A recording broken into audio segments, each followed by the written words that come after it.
2차 전지 섹터의 모든 소재를 다 따져봐도 엔캠처럼 주요한 글로벌 배터리 생산 업체 거의 모두의 전액을 공급할 것이 거의 확실시 되는 이런 소재 업체는 없거든요.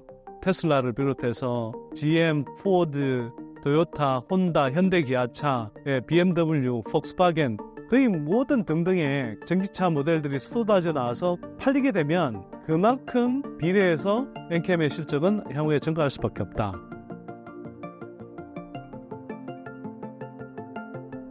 현재 전해액 섹터에 대해서는 어떻게 보고 계신가요? 일단 배터리 생산 원가에서 그 가장 큰 비중을 차지하는 4대 이제 소재가 바로 이제 양극재, 음극재, 전해 분리막 이 4대 소재인데요. 양재가 비중이 제일 높긴 하죠. 그런데 그 양재 업체들은 특히 이제 지난해 워낙 주가가 많이 올랐고 그래서 몸집이 커져 있는 상태고 물론 조정을 많이 받았기 때문에 이 양재 업체들도 향후 한 2년, 3년 정도를 거치면 주가 상승 여력이 몇 배 정도로 이렇게 커질 수 있는데 다만 그 양재 업체들 경우에는 아직 리튬 가격이 약간 바닥권에서 반등하고는 있으나 과거에 이제 많이 사뒀던 리튬의 뭐 재고 평가 손실 이런 것들이 아직 조금 남아 있고 한편으로는 이제 그 실적이 아직 가파르게 반등하기에는 조금 내년 한 상반기까지는 좀 기다려야 되는 상황인 것 같아요. 그리고 음극재는 우리가 이제 포스코 퓨처엠이 음극재까지 같이 하고는 있으나 음극재 사업의 자체 사업의 비중이 아직 크지 않아서 한국의 대표적인 수혜주가 아직은 좀 손에 꼽기 좀 힘듭니다. 음극재 사업을 이제 새로 전개하려고는 하고 있으나 여전히 이제 좀 시간이 걸릴 것으로 예상이 되고요.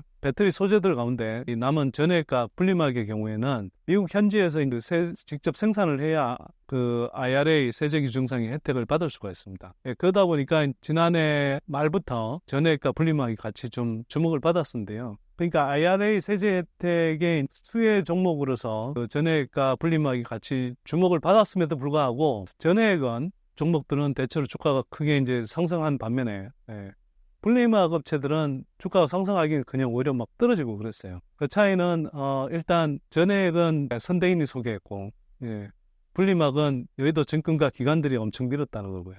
웃자고 하는 이야기일 수 있는데 제가 일부러 조금 약간 증권가의 뼈아픈 일침을 좀 놓고 싶어서 그런 거예요. 무슨 이야기냐면 분리막은 제가 대제 혜택상의 수혜를 받는다고 하더라도 살펴보면 실제로는 분리막은 4대 소재 중에서 생산 캐파 구축 비용이 가장 많이 들어갑니다. 어떤 소재들보다 초기 생산 캐파 구축 비용이 많이 들어갑니다. 비용이 많이 들어간다는 것이죠. 그래서 그 캐파를 구축하는데도 기간도 오래 걸립니다. 그러다 보니 그 다음에 또 하나는 분리막은 IRA 규정에 따라서 중국 업체를 배제한다 하더라도 일본의 아사히 카세이라든지 도레이라든지 이런 경쟁 업체들이 여전히 미국에서 공급을 할 수 있습니다.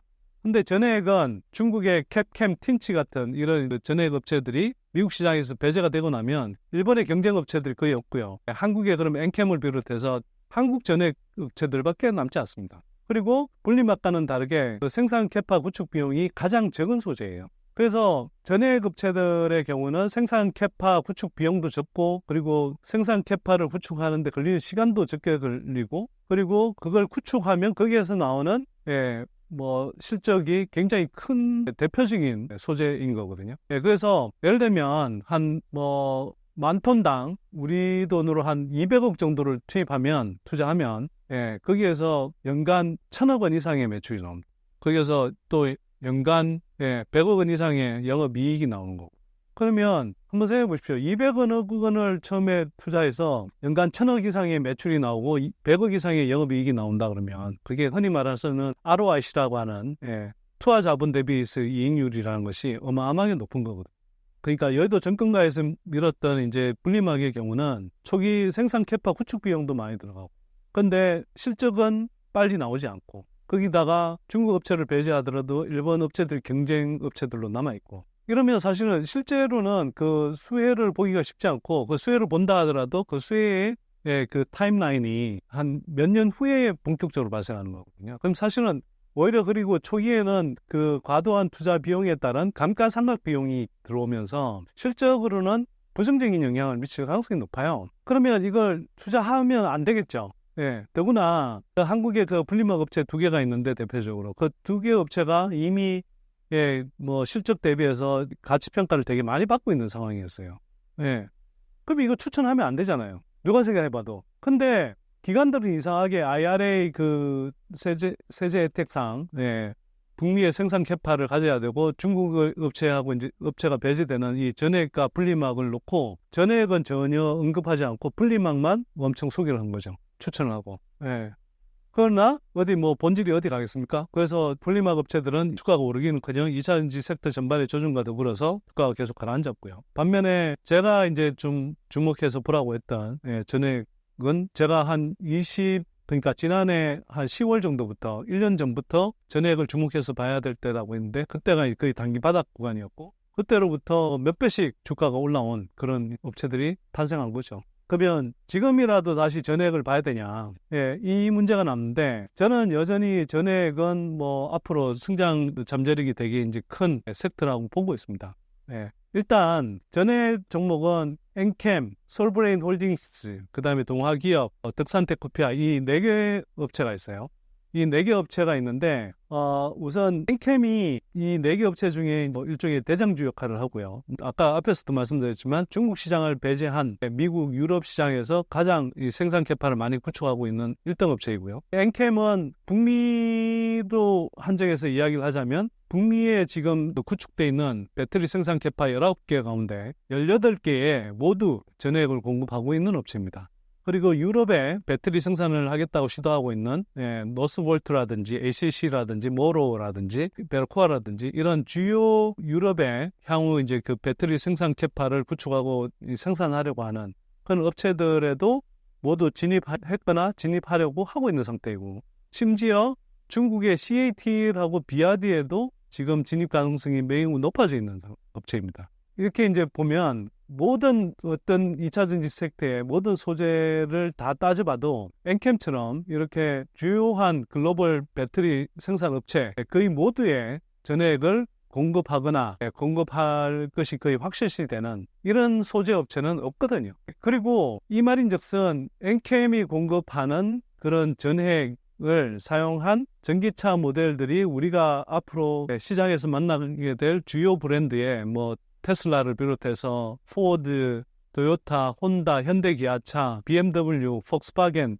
거의 모든 등등의 그런 업체들의 전기차 모델들이 쏟아져 나와서 팔리게 되면 그만큼 비례해서 엔캠의 실적은 향후에 증가할 수밖에 없다. 이렇게 보면 되는 거고요. 그래서 엔캠은 물론 이제 그 지난 한 1년 사이에 주가가 한 대여섯 배 이상 올랐다가 최근에 조정받아서 조정받았다고는 하지만 1년 전 가격에 비하면 여전히 한 3배 이상 주가가 올라 있는 상황이에요. 그렇기 때문에 현재로서는 아주 싸다 이렇게 말씀드리기는 어렵지만 한편으로는 엔캠의 주가가 올해 장중에 한 35만 원까지 갔다가 지금 20만 원 언저리까지 내려와 있는 상황이기 때문에 충분히 조정받은 구간이고 그래서 향후 한 2, 3년 정도를 내다보면 여전히 주가 상승 여력은 상당히 몇 배 정도로 남아있는 구간이다. 이렇게 좀 볼 수 있을 것 같고요. 자, 그 다음에 이제 솔브레인 홀딩스하고 동아기업이 남는데 솔브레인 홀딩스와 동아기업은 공통점이 좀 있습니다.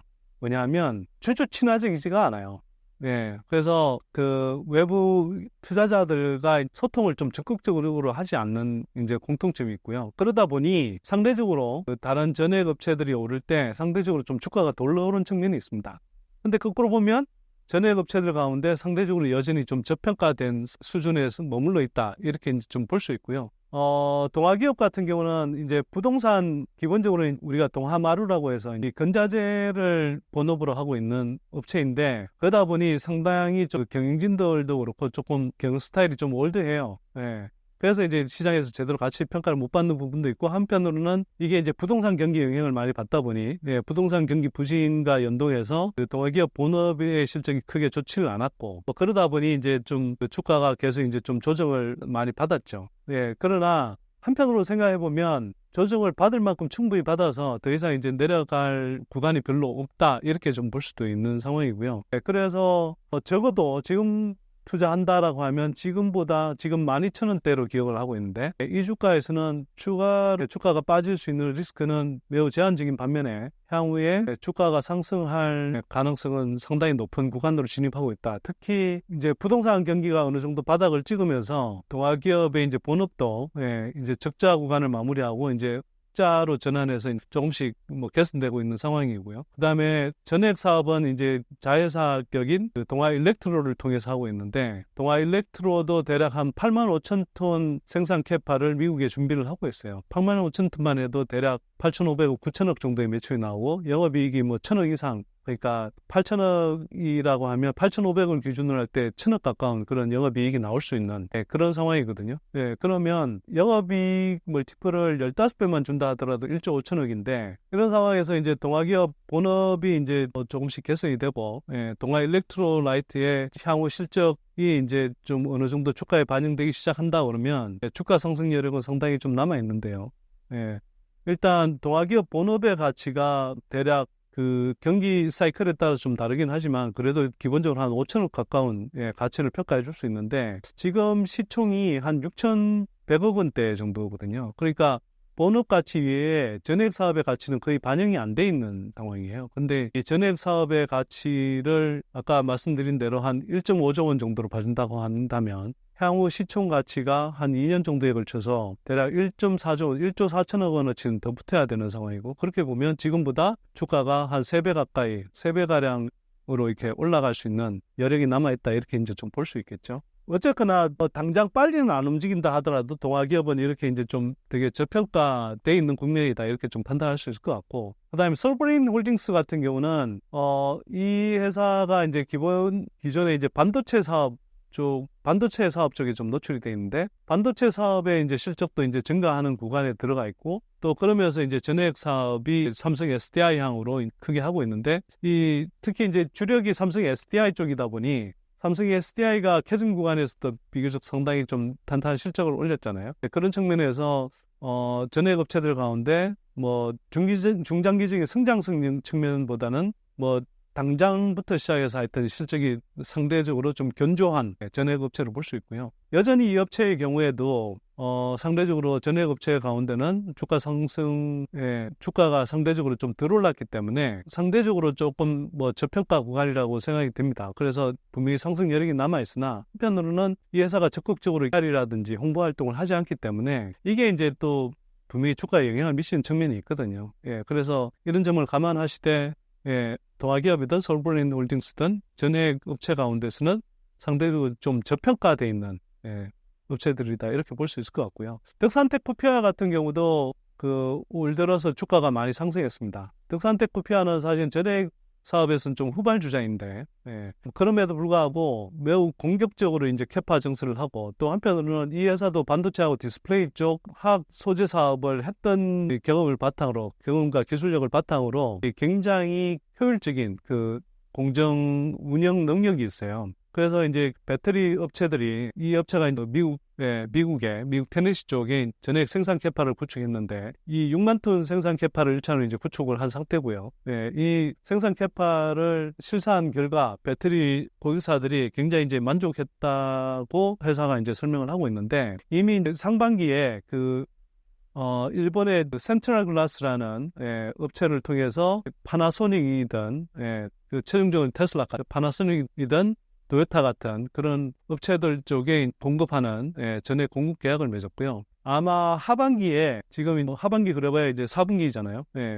연내에 추가로 한 2-3개의 고객사를 더 유치할 가능성이 높은 것 같아요. 그래서 이 회사 경우에는 6만 톤 생산 캐파뿐만 아니라 내년까지 한 12만 톤 생산 캐파를 이제 구축하겠다고 할 목표를 갖고 있고요. 거기에 해당하는 캐파를 채울 고객사도 지금 순조롭게 확보하는 과정으로 알고 있습니다. 그러다 보니 그 기대감을 반영해서 주가가 올 들어서 많이 가파르게 올랐었는데 이 회사 역시 올해 장중에 한 6만 5천 원까지 갔다가 지금은 4만 원 초반대까지 이제 좀 조정을 받고 있기 때문에 제가 보기에는 중장기적인 호흡으로 이제 이 회사를 본다고 하면 여전히 이제 투자할 수 있는 조정을 잘 받아서 투자할 수 있는 구간이라고 보이고 이 회사의 장점 중에 하나는 반도체 디스플레이 쪽 사업도 여전히 하고 있고 이쪽도 이제 실적이 커지는 구간에 있고 이와 전액과 더불어서 또 첨가제 사업도 해요. 그 첨가제는 상대적으로 매출 규모는 작더라도 영업이익률이 상대적으로 경우에 따라서 20% 이상으로 상당히 높을 수 있거든요. 이 첨가제 사업도 있고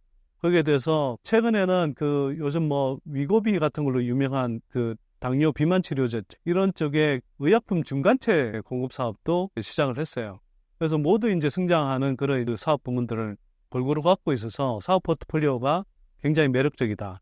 그리고 후발 업체이지만 전액 업체로서 굉장히 공격적인 캐파 구축과 더불어서 고객사 확보에 나서고 있어서 아마 성장의 그 실적 성장, 향후 실적 성장은 상당히 좀 가파르게 일어날 수 있어서 여전히 제가 볼 때는 한 2년 정도를 내다본다고 하면 2, 3년을 내다본다고 하면 지금 주가보다 한 3배, 4배 가까운 그런 성장 여력이 있는 회사다 이렇게 좀 판단이 되죠. 왜냐하면 전액 사업에서만 예를 들어서 나중에 12만 톤 캐파를 다 채우는 실적이 나온다 그러면 거기에서 1조 2천억의 영업이익 뭐 1,200억 정도가 나오고 첨가제 사업에서 한 300억 이상의 실적이 추가될 수 있고 영업이익 기준으로 거기에 반도체 사업, 의약품 중간체 사업에서 한 뭐 300억 이상 이렇게 영업이익이 붙는다고 하면 뭐 대략 한 1조 뭐 1,800억 뭐 이상의 그런 영업이익이 붙을 수 있는데 그러면 그 영업이익의 멀티플 20배를 주면 3조 6천억의 시총 가치가 돼야 되잖아요. 근데 이 회사 지금 시총이 8,500억 정도 되기 때문에 그러면 뭐 3조 6천억까지 이제 된다고 그러면 4배 이상의 상승 여력이 있다고 볼 수도 있고 좀 애놀이해서 뭐 애놀이 한다면 뭐 3배까지는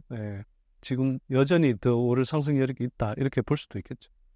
물론 이건 당장 그렇게 된다는 것이 아니라 향후 2, 3년간 이 회사들이 이제 계획대로 순항하고 그렇게 해서 실적이 현실화된다고 하면 그 정도의 이제 주가 상승 여력이 충분히 생길 수 있다라는 걸 이제 말씀을 드린 거고.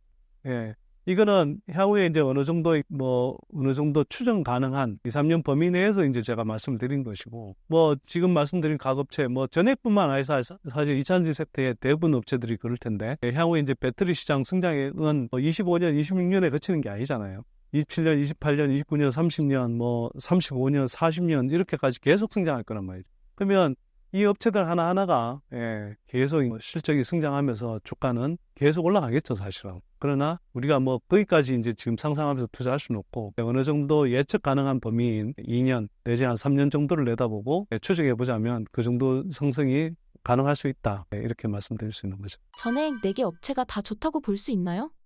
뭐 현재로서는 저는 각 업체별로 장점을 이해하고 스스로 또 공부해 보시고 또 자신의 투자 성향에 따라서 그렇게 또 투자하시면 괜찮지 않을까 이렇게 생각을 하고요. 동아기업 솔브레인 홀딩스는 이미 조정받아 있어서 편안한 구간이긴 하지만 이 회사가 대외적인 어떤 활동 등을 그렇게 열심히 하지 않기 때문에 주가 반응 속도가 상대적으로 좀 느릴 수 있다라는 점을 이해하신다면 그래도 뭐 편한 마음으로 투자하기엔 좋다 이렇게 볼 수 있고, 캠하고 득산테크피아는 뭐 고점 대비해서 주가가 좀 조정을 받았다고는 하지만 올 들어서 주가가 많이 올라 있는, 여전히 그래도 큰 틀에서 보면 올라 있는 상황이긴 하기 때문에 이 회사들의 성장성을 내다보고 계속 투자하겠다 이런 분들이라면 투자하기에 여전히 괜찮다 이렇게 보는 거고요.